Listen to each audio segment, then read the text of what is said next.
Comstock Park and Grant faced each other for the first time ever last year. CP handled the Tigers in a matchup of two teams who would go on to make the playoffs. Who would come out on top in the second game? Panthers starting this one pretty strong. 2:36 left in the first quarter. Easton Hood takes the handoff. He's going right up the gut, almost untouched.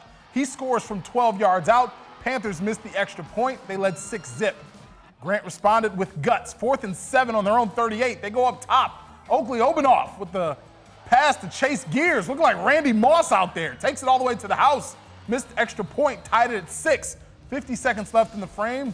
Obanoff looking to run right, but he reverses his field, cuts this one back, cruises in from 12 yards out. Woo! Tigers get the conversion. They led 14-6.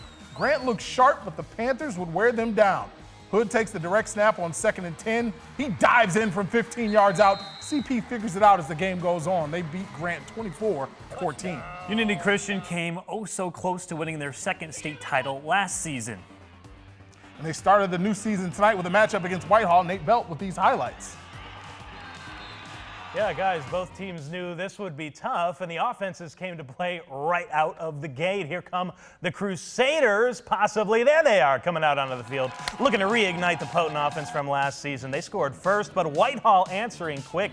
Here's Kyle Stratton finding a wide open Trannon Ayler, and he's like the Flash out there. We had to speed it up because they're moving quickly. We're going to have to do that again here. Unity fans begging for a play like that. They're going to get it right here.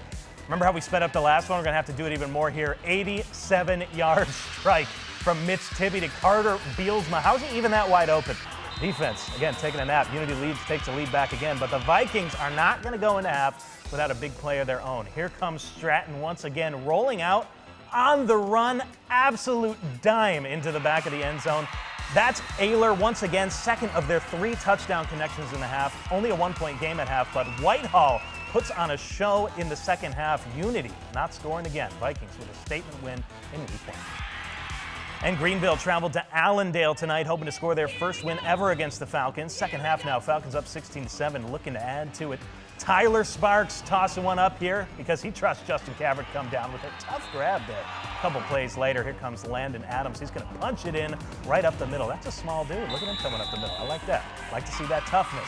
Falcons defense pitching a shutout in the second half. Here's how we know the last game. This game's different than the last one. I got a defensive highlight here.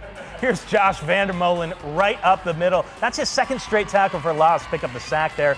Greenville offense, nothing doing all game. Allendale offense, however, finding the end zone once again. Sparks again to Caverick. Back of the end zone. Fans waving goodbye to Greenville. Allendale getting the win, 29-7. Hey, getting all the scores tonight. Now, other scores from tonight. Fruitport starts off this season with a 32-20 win over Kanoa Hills. Holland Christian wins the Battle of Tulip City big time with a 58-zip drubbing of Holland. Kent City starts their season on a good note with a 20-0 win over Newaygo.